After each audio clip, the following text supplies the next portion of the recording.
Well, Carolina does exactly what I called them out for in the Game 3 Hurricane review.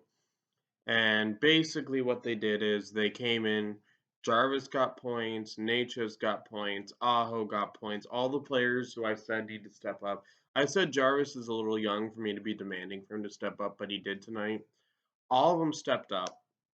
They come in, they put on a defensive clinic and still get 5 goals.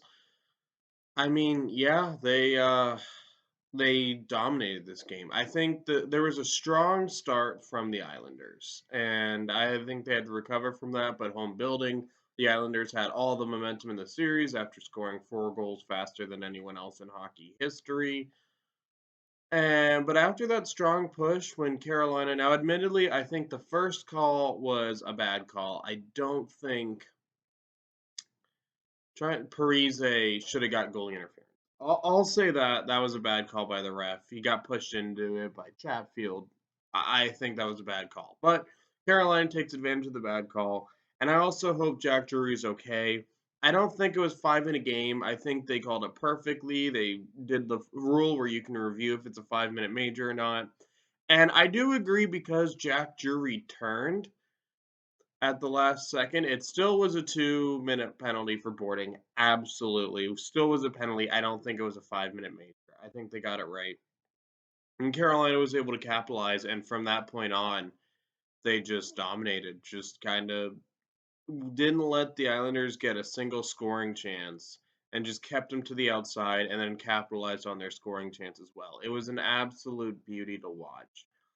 And I mean, I was surprised the end of the game didn't get a little bit nasty, to be honest. But at the same time, I do think some of that nastiness not being there is I got a cat begging for attention. So if you hear me howl or see a tail, that's why. But I think the nastiness just it kind of happened at the beginning of the game, and it yeah, like it just kind of happened at the beginning of the game, and it really just kind of like the tempers just didn't really flare after that. I think Kakaniemi's penalty was a little bit dumb, but again, that was off the push. I think the first 10 minutes of the game were the worst 10 minutes for Carolina, and then after that, it was all Carolina.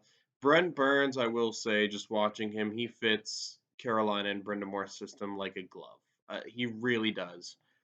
I love watching Brent Burns. I think Carolina's defense, Burns, Slavin, Shea, Pesci, and trying to remember Gosh Despair and Chatfield. They really are allowing Carolina to be able to play without now Teravainen, Patches, and Svechnikov. I think the reason we're able to play and are doing better than anyone expected is because of those defensemen. We probably have the best defensive core in the NHL. There's just no two ways about it. And yeah, sorry. Um, Yeah, there really is no two ways about how good the Carolinas defensive core is, and they score on the power play. I think the first power play at first, that's another big thing because I called them out. Another thing I called them out for was like we need to get goals on the power play. Don't aim for the shin pads. They did hit the shin pads quite a bit at first, but then they were able to find a way to score. They did give up a shorthanded goal, which I mean, given how crazy like detailed statistics they have are, I wonder how many times the team that scores a shorthanded goal has lost 2 games in a row in the series, but the game was over by that point. So yeah, I mean, it's weird. I feel like a lot of the points I covered are kind of set already, but Hurricane of the game time. And it really comes down to two people.